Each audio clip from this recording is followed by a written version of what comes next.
Bonsoir, bonsoir, bonsoir. Bonsoir.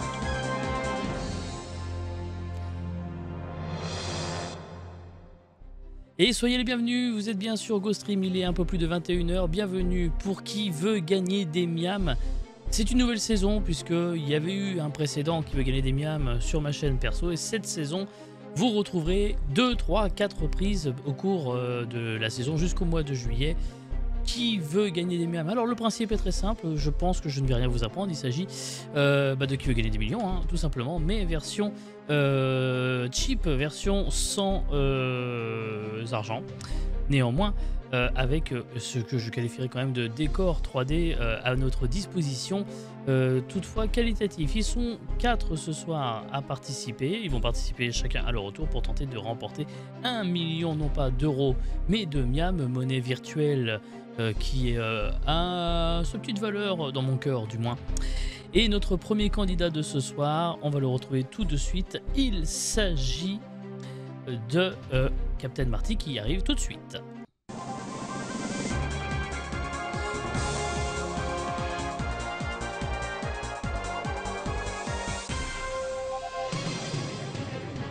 Et salut Marty. Salut, salut, bonsoir, salut tout le monde, j'espère que ça va. Comment tu vas toi? Bien et toi? Regardez, il a même droit à son petit nom. Oh là là, magnifique, incroyable, c'est beau. Ah, c'est beau. Écoute, je suis en pleine forme. Ah bah écoute, et puis surtout, tu es en pleine forme et surtout, tu as de nouveau la fibre. Oui, ça y est, la fibre est revenue. Oh là, je suis de toute joie, je suis en pleine forme, je suis content. Vive la République et vive la France. Vive la France. Il va pouvoir de nouveau streamer et ça, c'est chouette. Et puis surtout, j'aurai le plaisir de te retrouver enfin sur GoActu. Après, malheureusement, 2 tentatives avortées, faute justement de connexion. Effectivement. Et je pense qu'on va passer aussi une bonne soirée ce soir et mercredi. J'ai une bonne petite chronique en plus mercredi, mais bon, on verra ça en temps voulu. Exactement. Mais il n'est jamais trop tard pour faire un petit peu d'autopromotion aussi. Voilà. D'ailleurs, tu reprends les streams quand demain? Non, pas demain, parce que je vais m'accorder cette semaine pour retravailler ma chaîne complètement, pas complètement, mais des petits détails à droite à gauche que je voulais refaire. Donc là, j'ai un peu de temps cette semaine, donc je vais m'occuper de ça et je reprends les streams à partir de lundi. Eh ben, ok, très bien. Alors, tu as déjà fait Burger Quiz, mais tu n'as jamais fait Qui veut gagner des miams, puisque c'est la première fois que ça existe sur GoStream, en tout cas. Tout et à que fait. Quand je le faisais avant, on ne se connaissait pas encore, donc tu n'as jamais eu encore l'occasion. À ton avis, t'es dans quel état d'esprit là? Totale découverte, pas forcément confiant ni inconfiant. Voilà, j'ai pas le terme, mais je suis vraiment curieux. Juste là pour se faire plaisir. Voilà, exactement. J'ai juste pas envie ma mauvaise culture générale, donc je vais essayer de donner le meilleur de moi-même. En tout cas, il y aura tout pour t'aider si jamais. Alors, comment ça va se passer? C'est très très simple. Permets-moi de t'expliquer les règles du jeu que voici. Je vais te poser 15 questions, évidemment. La première question te rapportera potentiellement 100 miams, ensuite 200 miams, 300 miams, etc. Jusqu'à la 15e question qui peut te rapporter 1 million de miams. Tu as 2 paliers pour t'assister, pour on va dire bloquer les gains en miams. Le palier à la question 5 à 1000 miams et la question 10 à 24 000 miams. Pour t'aider également, tu disposes de 4 jokers. Alors, il y en a 3 que tu connais forcément. Sont le public, l'appel à un ami, etc. Le 50-50 et l'appel à un ami. Mais le dernier joker est un joker tout à fait inédit que je vais t'expliquer, qui s'appelle la double réponse. Mais qu'est-ce que c'est que la double réponse, vas-tu me demander? Évidemment, mais dis-moi, Jay, qu'est-ce que c'est la double réponse?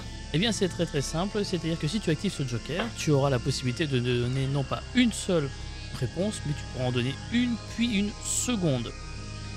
Ah, intéressant. Mais chose à savoir, c'est que quand tu actives le joker, tu ne peux pas abandonner la partie, et tu ne peux pas non plus utiliser un autre joker en même temps. Ok, donc c'est une fois qu'il est utilisé, une fois que tu l'actives, tu dois aller au bout, tu es condamné. Ok. Si j'ose dire. Voilà, tout simplement. Ok.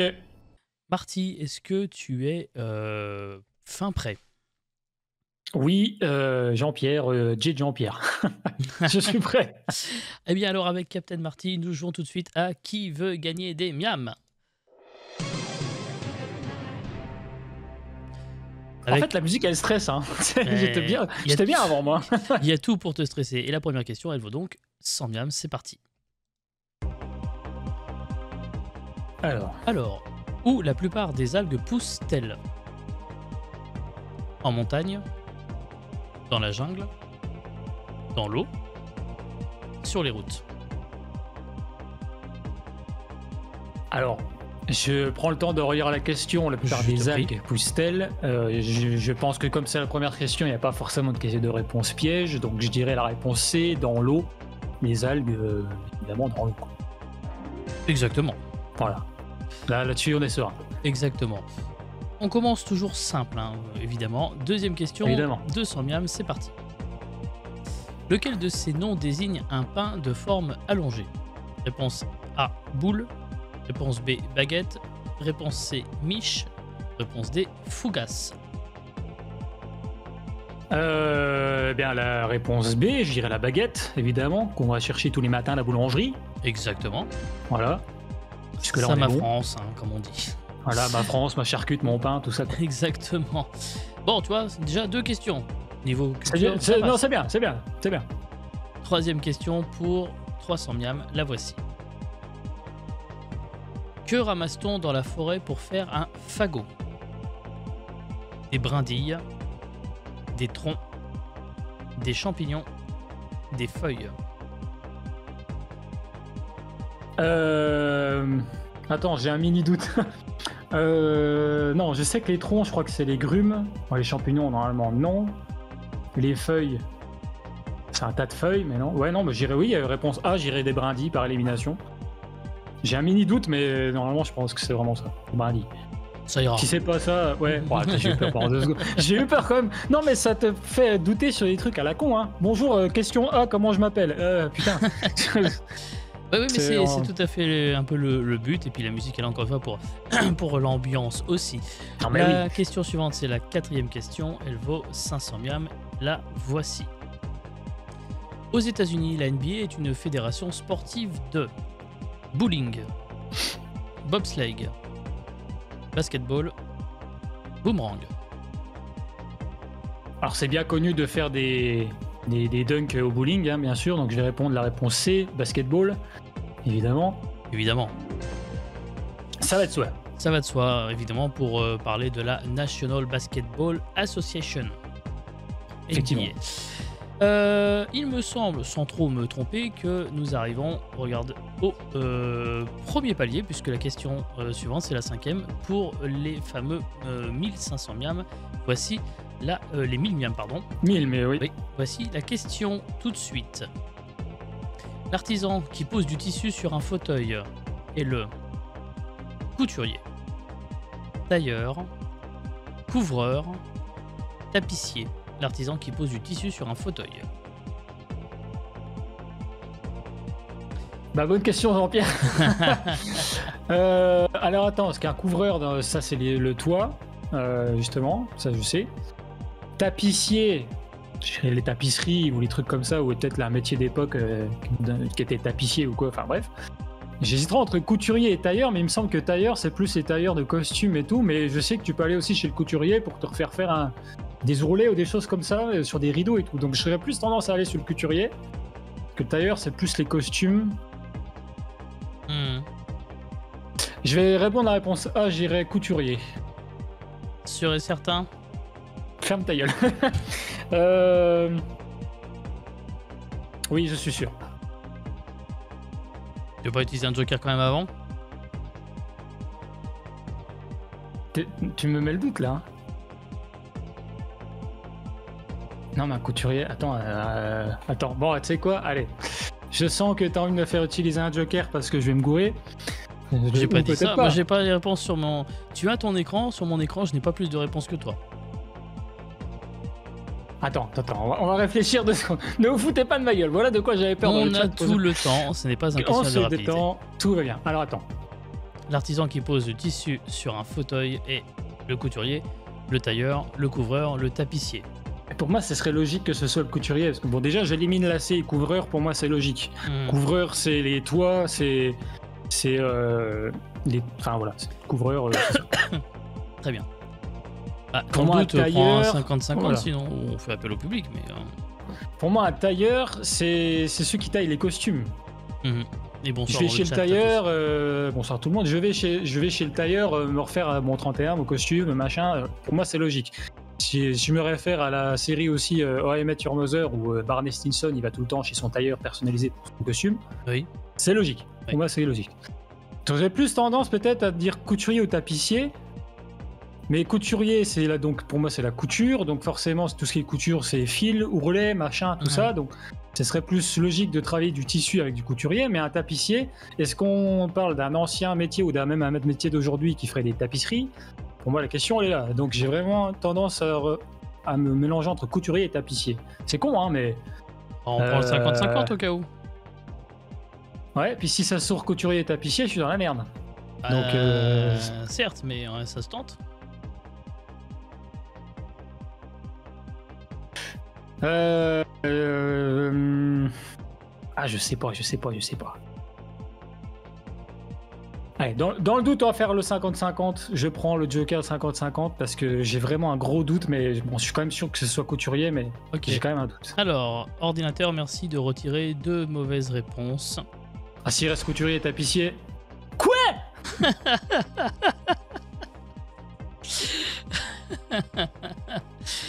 Bon, bah, je crois que la question elle se pousse pas.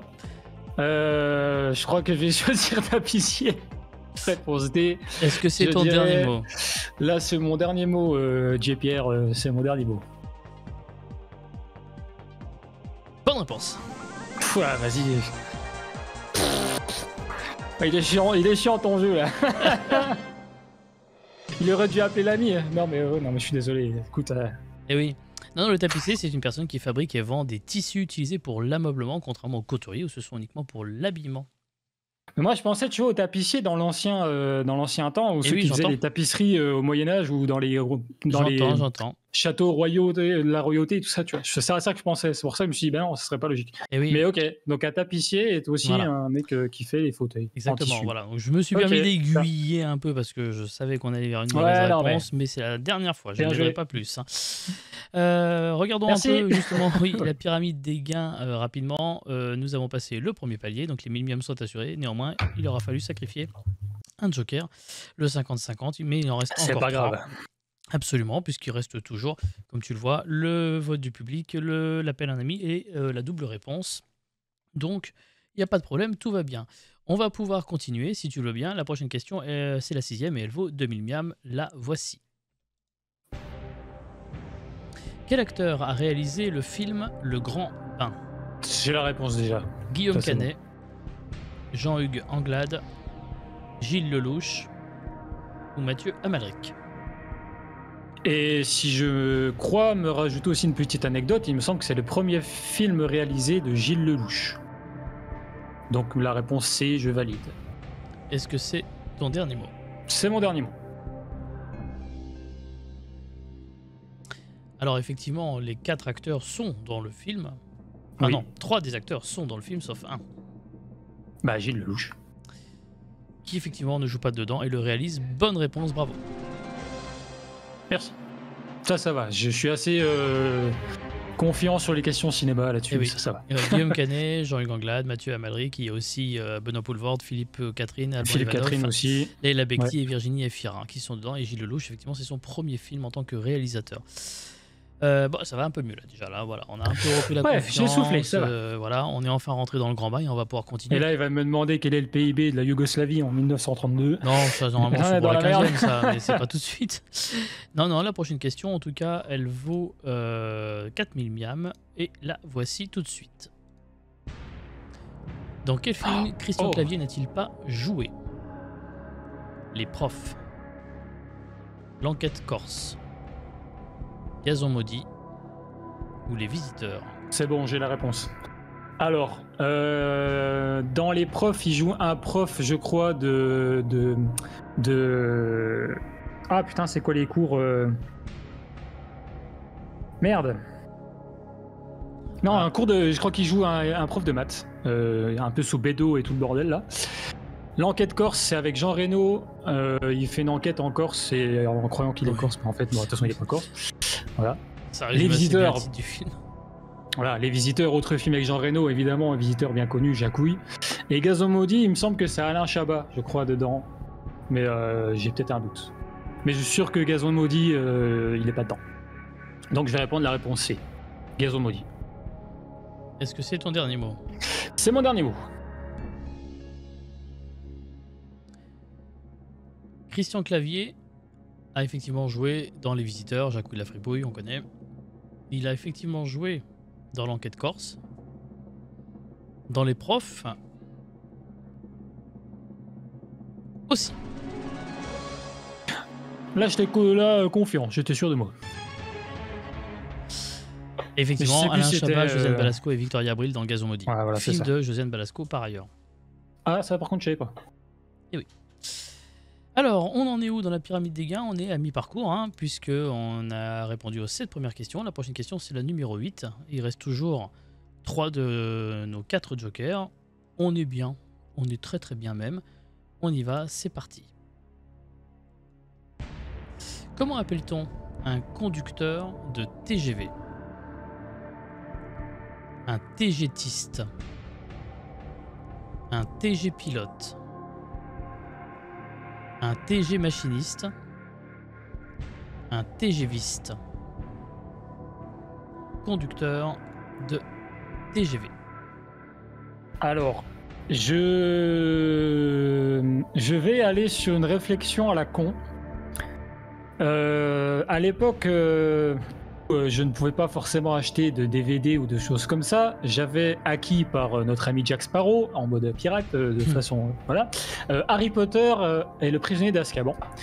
Et elle était en version québécoise. Ah. Et à un moment donné, Rémus Lupin dans le train s'en va et dit « Il faut que j'aille dire 2 mots au machiniste » en parlant du conducteur de train dans la version française. Donc je serais tenté d'aller vers TG machiniste, puisque ça me semblerait logique que machiniste ça soit la même chose. Pilote, je pense pas pilote parce que c'est plus soit pilote de course ou pilote d'avion, mais j'ai jamais entendu dire que je pilotais un train, ou enfin ça me semble pas cohérent. TGTiste, pour moi ça veut rien dire, et TGviste, juste pour le délire de TGV, ça me semble un peu trop aussi tiré par les cheveux. Mais on en est capable, hein, tu sais, hein, des fois. Oui. Hein. Évidemment. Mais je pense que je partirais vers TG machiniste, qui est donc la réponse C. Est-ce que tu es sûr de ton coup? Moi, j'en sais rien. Je dois t'avouer très sincèrement que je ne connais pas la réponse. J'ai fait ces questionnaires il y a tellement de temps que je redécouvre les questions et là, je ne pourrais même pas te souffler la réponse. Je n'en sais rien.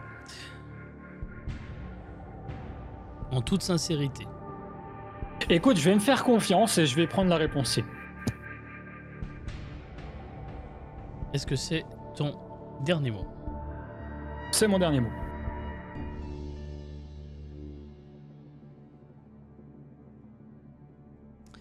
Alors, on est assez d'accord pour dire que TGTiste, ça n'a aucun sens. Hein. Et ça me semblerait logique. Oui. Bon, TG pilote, c'est vrai que quand on y réfléchit, c'est pas non plus... Ouais. Après, TGV et TGviste... Bah, ça me semblerait un peu con de dire TGviste pour un conducteur de TGV, quoi. Un conducteur de TGV s'appelle un TGTiste. TGviste, pardon. Et oui. Ah merde! Non, j'ai vraiment perdu là-dessus. Eh ben oui, je me doutais quand même que c'était un petit peu le TGviste. Ah, j'étais tellement sûr de moi pour le coup, parce que machiniste, pour moi, c'est les conducteurs de train. On les appelle les machinistes de base. Et ouais, je sais. Mais là, malheureusement, c'était plutôt vers ça que je pensais qu'on allait. Voilà. Donc je suis désolé. Mais malheureusement, tu ne repars qu'avec la modique somme de 1000 miams seulement. Et la partie aura été très très brève pour toi, Marty. J'en suis désolé. Merci en tout cas à toi d'avoir participé.